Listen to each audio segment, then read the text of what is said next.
ஆணவ படுகொலைகளை தடுக்க சட்டம் இயற்ற நடவடிக்கை எடுக்கப்படும். பரிந்துரைகளை வழங்க ஓய்வு பெற்ற நீதிபதி KN பாட்ஷா தலைமையில் ஆணையம் அமைக்கப்படும் என்று முதலமைச்சர் மு க ஸ்டாலின் அறிவிப்பு.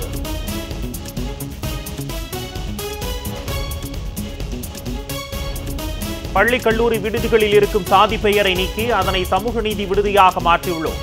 சட்டப்பேரவையில் முதலமைச்சர் மு க ஸ்டாலின் பெருமிதம்.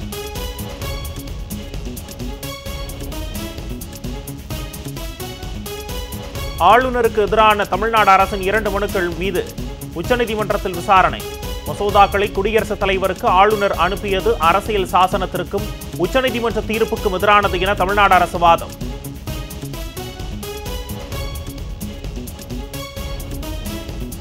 ஒன்பதாவது சீக்கிய மதகுருவான ஸ்ரீ குருதேக் பகதூர் தியாகத்தின் 350வது ஆண்டு விழா. முதலமைச்சர் மு க ஸ்டாலின் பங்கேற்க பஞ்சாப் மாநில அரசு அழைப்பு. முதலமைச்சரை நேரில் சந்தித்து அழைப்பிதழை வழங்கிய ஆம் ஆத்மி அரசின் மூத்த அமைச்சர்கள்.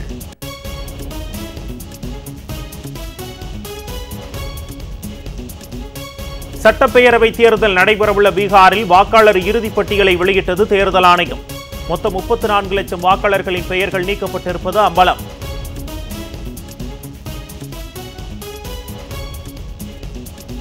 அதிமுகவை திருட்டுக்கடையாக மாற்றிவிட்டார் எடப்பாடி பழனிசாமி. சசிகலாவிடமிருந்து லீஸுக்கு எடுத்த கட்சியை இன்று இருவர் அணி ஆக்கிவிட்டார் என்றும் போக்குவரத்து துறை அமைச்சர் சிவசங்கர் குற்றச்சாட்டு.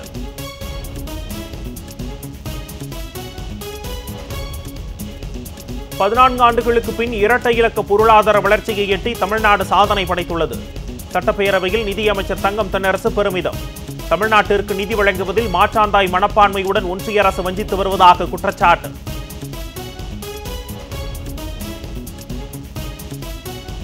குஜராத்தில் உள்ள 8 மாநகராட்சியில் பல ஆண்டுகளாக கணக்கு தணிக்கை செய்யப்படாதது அம்பலம். மோடியின் குஜராத் மாடலை பார்த்து அனைவரும் கைகொட்டி சிரிப்பதாக எதிர்க்கட்சிகள் விமர்சனம்.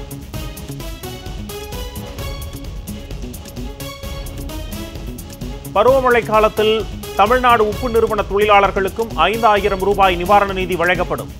தொழில்துறை அமைச்சர் TRB ராஜா அறிவிப்பு.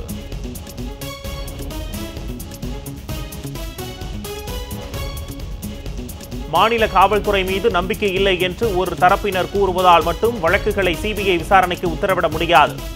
உத்தரப்பிரதேசம் தொடர்புடைய CBI வழக்கை ரத்து செய்து உச்சநீதிமன்றம் உத்தரவு.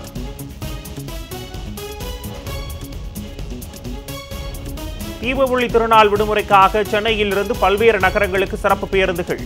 கூடுதலாக 2165 பேருந்துகள் இயக்கப்படுவதால் பொதுமக்கள் மகிழ்ச்சி.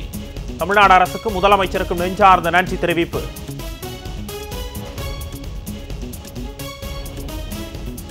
நெல்லை மாவட்டத்தில் தொடர் மழை.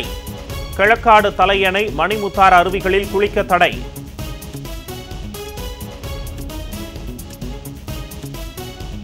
சோளிங்கர் தொகுதியில் உள்ள கரிக்கல் ஏரியை தூர்வார நடவடிக்கை எடுக்கப்படும். நீர்வளத்துறை அமைச்சர் துரைமுருகன் பேரவையில் தகவல்.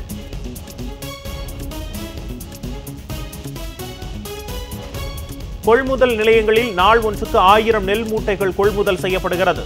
உணவுத்துறை அமைச்சர் சக்கரபாணி பேரவையில் தகவல்.